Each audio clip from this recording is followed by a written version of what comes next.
Important topics, মধ্যবর্তী কোণ নির্ণয়। লাইক আমাদের দুইটা সরল রেখা আছে, একটা হচ্ছে y equals to mx plus c, m1x plus c, যেটা x অক্ষের ধনাত্মক দিকের সাথে আমরা ধরে নিলাম θ1 কোণ উৎপন্ন করে। x অক্ষের ধনাত্মক দিকের সাথে θ1 কোণ উৎপন্ন করে। ওকে, আর একটা সমীকরণ হচ্ছে y equals to m2x plus c, সেটা মনে করো যে x অক্ষের ধনাত্মক দিকের সাথে θ2 কোণ উৎপন্ন করে। ওকে, এখন যে কোনোটাই বড় ছোট হইতে পারে, দুইটা রেখা আছে এরকম যারা তোমার ছেদ করতেছে। তো আমরা স্থানাঙ্ক ব্যবস্থাটা একটু দেখে ফেলি। তো স্থানাঙ্ক ব্যবস্থা যদি দেখে ফেলি তাহলে দেখি আমাদের কি আসে। তো এই x অক্ষ y অক্ষকে এখন আমরা দেখব যে কিভাবে বের করা যায় এখান থেকে দুটা মান। এখানে আমাদের দুইটা এই অ্যাঙ্গেল আছে, একটা হচ্ছে তোমার ওই প্রথম সরল রেখা,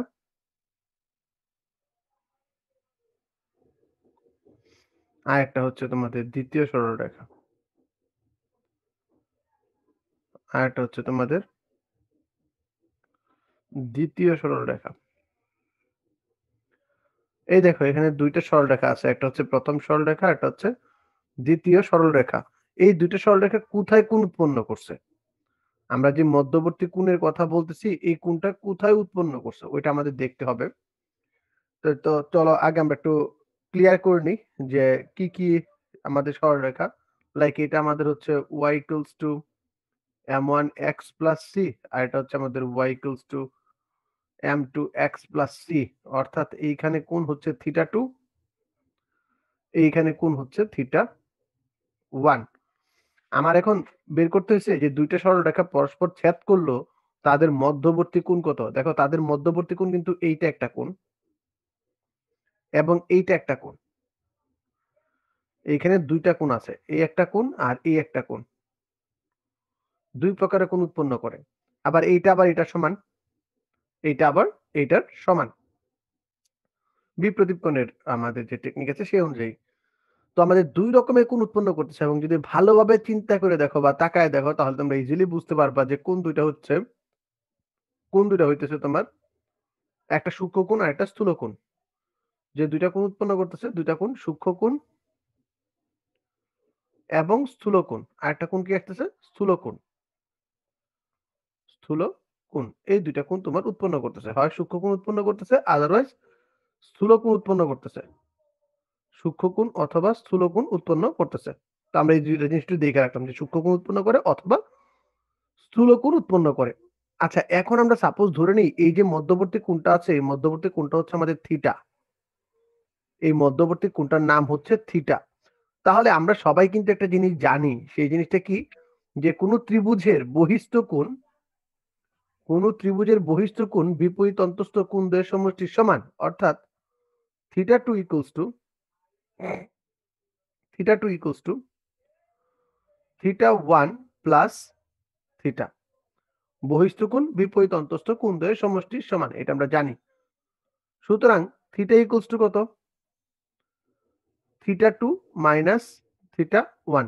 এখন দেখো এই যে সমীকরণটাকে আমি 1 নং সমীকরণ ধরছি, এই যে সমীকরণটাকে আমি 2 নং সমীকরণ ধরছি, সবসময় এরকম নাও হইতে পারে। আমি তো জানি না কোনটা বড় কোনটা ছোট, কোনটা বড়, θ1 গ্রেটার দেন θ2 নাকি θ2 গ্রেটার দেন θ1, এটা তো আমি জানি না, ঠিক না?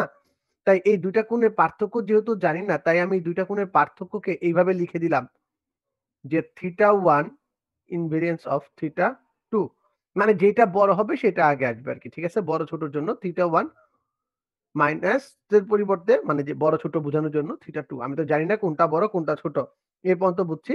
ওকে, এখন দেখো আমি যদি উভয় পক্ষে tan নেই, কারণ আমার তো কাজ হবে tan থিটা দ্বারা, কারণ আমরা জানি m ইকুয়ালস টু কি, m ইকুয়ালস টু হচ্ছে tan θ1, m2 ইকুয়ালস টু কি, tan θ2, ঠিক আছে? তো আমি উভয় পক্ষে এখন কি করব, উভয় পক্ষে আমি tan নিব। tan নিলে কি হয়, tan theta equals to tan θ1 θ2। তো তোমাদের ত্রিকোণমিতির বেশ কিছু সূত্র আমি শিখায় রাখছিলাম, সেইখানে আমি একটা জিনিস শিখেছিলাম এরকম যে tan a মাইনাস b সূত্র। tan a মাইনাস b সূত্র হচ্ছে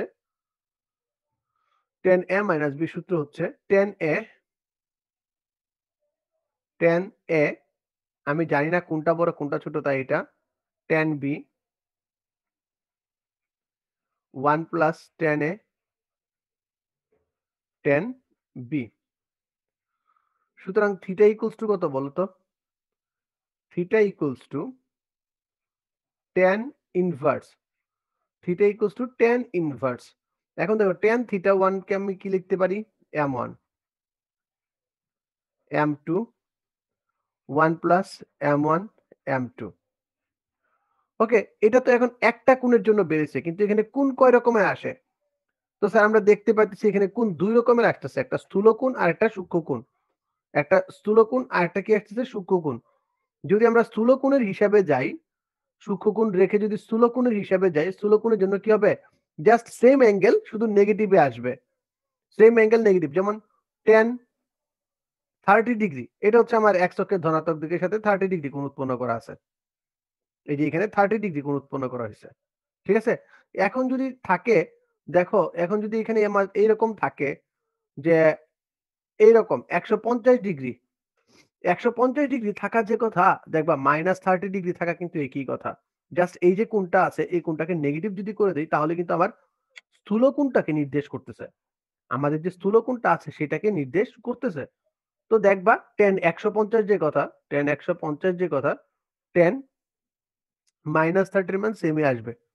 এটা হচ্ছে স্থূল কোণের জন্য। সুতরাং এই যে সূত্রটা আছে আমরা বলছি যে ২ রকমের কোণ উৎপন্ন হয়। তাই সূত্রটা ট্রান্সফার হয়ে এরকম হয়ে যায়। Theta equals to plus minus tan inverse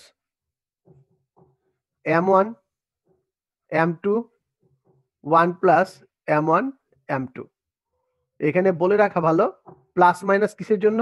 plus থেকে হচ্ছে সূক্ষ্ম কোণ, প্লাস যে কোণটা আছে সেটা আমাদের সূক্ষ্ম কোণ নির্দেশ করে, সূক্ষ্ম কোণ এবং মাইনাস থেকে আমরা পাই স্থূল কোণ।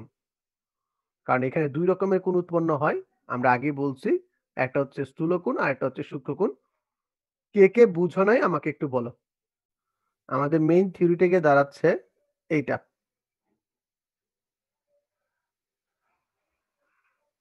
এইটা হচ্ছে আমাদের মেইন থিওরি।